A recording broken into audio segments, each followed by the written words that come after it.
Oh, so you're the one I wanna chase. We rehearsed for that, Jesse. They totally bombed. Hi, Jesse. I'm Tina, your host. Nice to see you. Everything. It's my birthday, so I get to hug you. Happy birthday. Oh, thank you. No, I'm just kidding. It's tomorrow.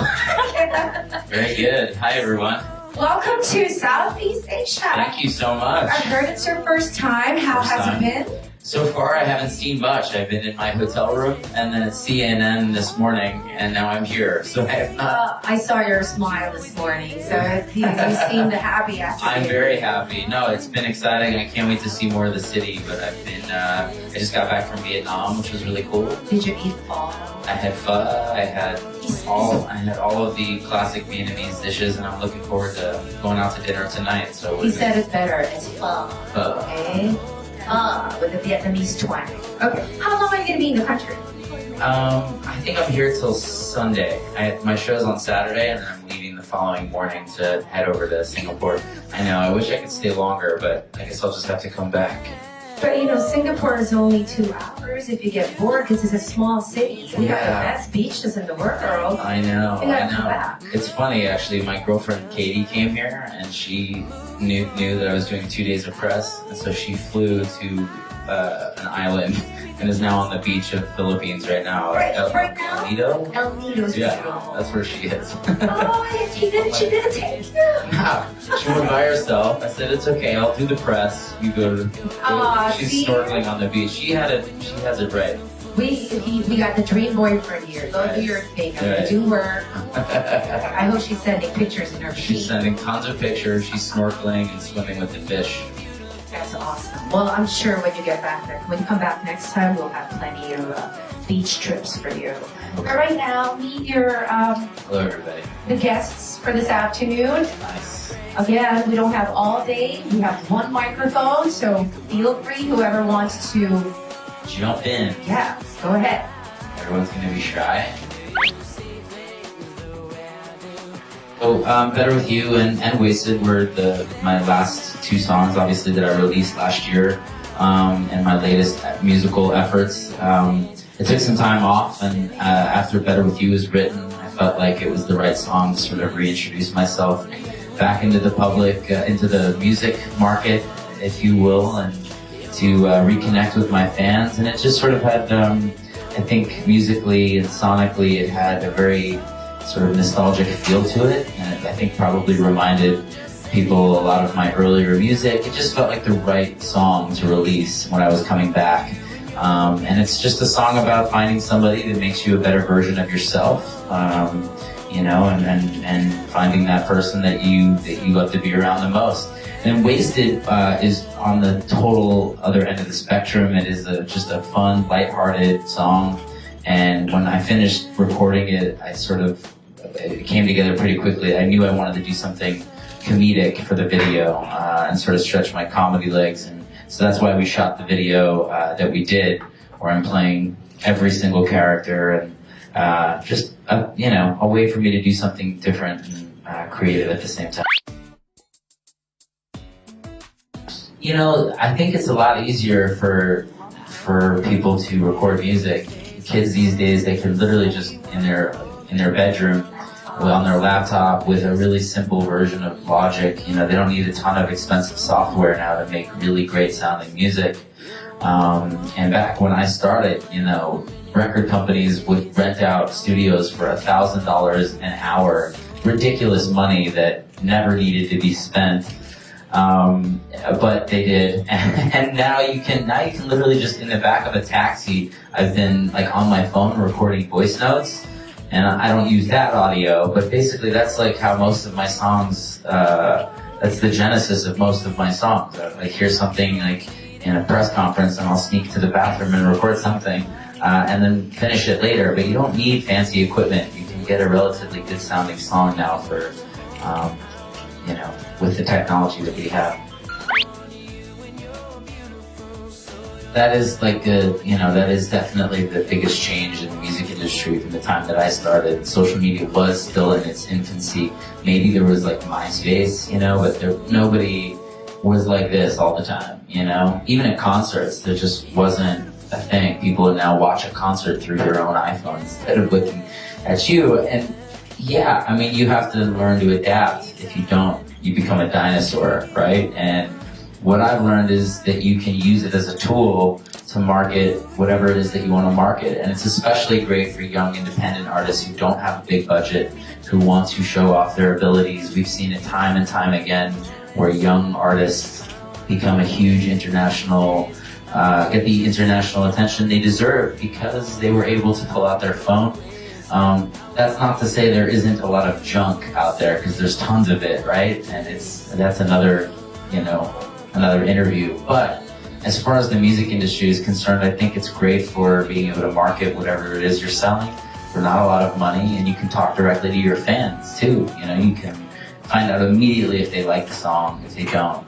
And then right then and there, you can say, you know what, let's move on to a new song. They don't like it, and you get to talk to them. And I think the biggest change for me, the pressure for me was learning how to share more. Because when I started, it was, as an artist, there was mystique. You were always behind the curtain. You would come out and sing, and then you'd go away. And now they want to know what I ate for lunch, and like that is, processing that and being able to deliver on that has been challenging for me, but I think I'm getting better at it. It feels great. Keep breeding new fans. I'm into it. Like as long as there's a new generation and there's more concerts, it's great. It's surreal though. It is pretty wild to see young girls who came to my show when they were 16, 17, and now they're 30, 31, and they have 5, 6-year-olds coming to the show. It's a whirlwind. But this is going to be really interesting on Saturday because I've never met any of my fans here. This will be a fresh group of, a bunch of fresh faces in the audience. So, are you aware that you have a huge Filipino fan base? Yeah, that's why I'm here. Everyone, honestly, speaking of social media, one of the things that I realized is, looking through data, but also looking at my inbox, is just a lot of the people who were DMing me were from the Philippines. They're like, hey, you need to come here. And so I told my team, like last year, I said, we have to just go see, what it looks like, what it's about, and see if there's really, something to go see there, if there's a demand. And it seems like, we'll find out on Saturday, but I'm happy to be here, I really am. I do a lot of charity work for children, and obviously I have 2 younger siblings, and I've always grown up as the older brother. And for me, like young kids who are going through something, whether it's cancer, pediatric cancer is a big one. It's like the worst thing I think that could ever happen to a young person. And so I actually started working with this company called Love Your Melon. And it's Sorry, can you repeat that?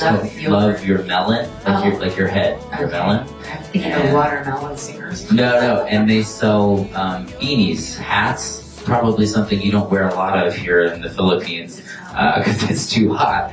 But they're based in Minnesota. They're an American company, and they were a bunch of college kids that started it. And basically, they sell these really amazing hats, these beanies. They started giving them out at hospitals, but they sell them and give 50% of the proceeds to researching pediatric cancer. And I had an opportunity last year to do a couple concerts for them and go to the children's hospitals and visit with the kids and play some music in their hospital rooms and just sort of change their day.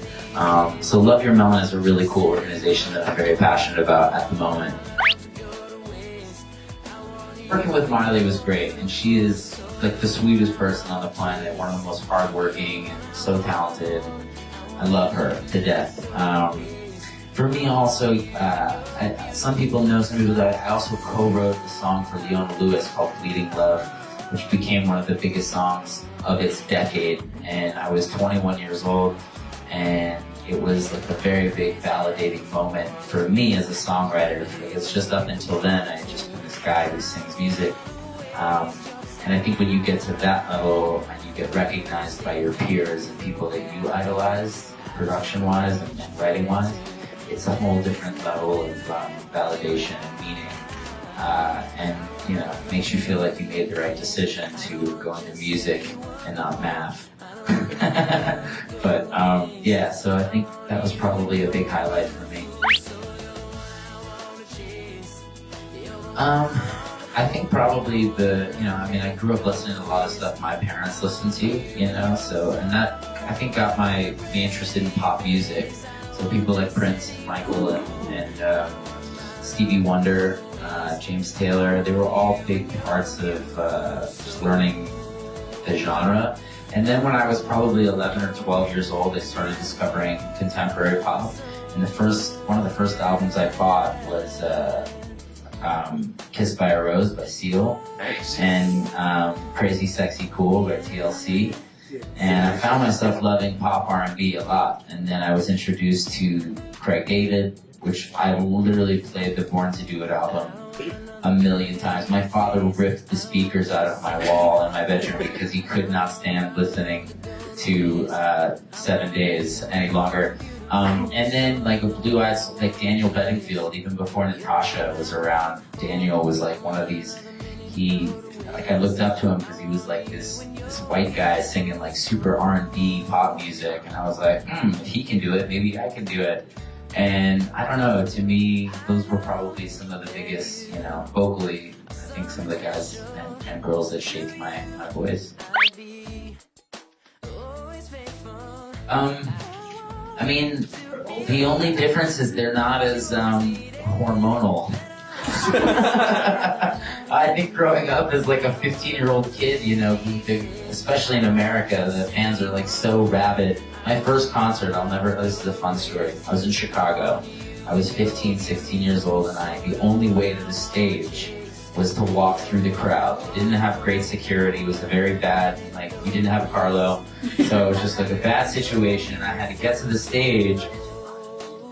What's that? I was performing. I had to get to the stage, and there's 8,000 people in the audience. They expected like 500. They did not expect, so it was way too many people. And they said, we still need you to do some music. So I walked through the crowd with a bunch of security guards who were much older people. Elderly might actually be the word. And we were walking through the audience to the stage, and just immediately all the security guards got trampled. And I'm running by myself to the stage, and this girl comes up and she puts her hand, grabs my hair, and just goes, wow, and pulled the whole thing of hair out of my head. And I remember the pain was so acute that the tears are streaming down my head. My head is bleeding, and I'm like, what's up, Chicago? So the fans aren't that way anymore, which is good. I think that's like a teenage thing. They're a lot more rabid when they're younger. They've grown up with me now, and they're all very sweet, loving people, and not as crazy. Oh, of course. Yeah, I think there's a few. There was so when I was 12 or 13 years old in the States, I was in a very, very short-lived boy band called Dream Street, and we wore some ridiculous clothing, terrible. Do you remember the big baggy jeans, Jenkos? There was Jenkos and then this other company called UFOs. I mean, sorry if those companies are making a comeback. They're clearly not going to sponsor me anytime soon, but they were hideous. You're hurting my hideous clothes. I still own a pair. And I just look ridiculous. I'm swimming in them. That's probably one of my biggest fashion regrets.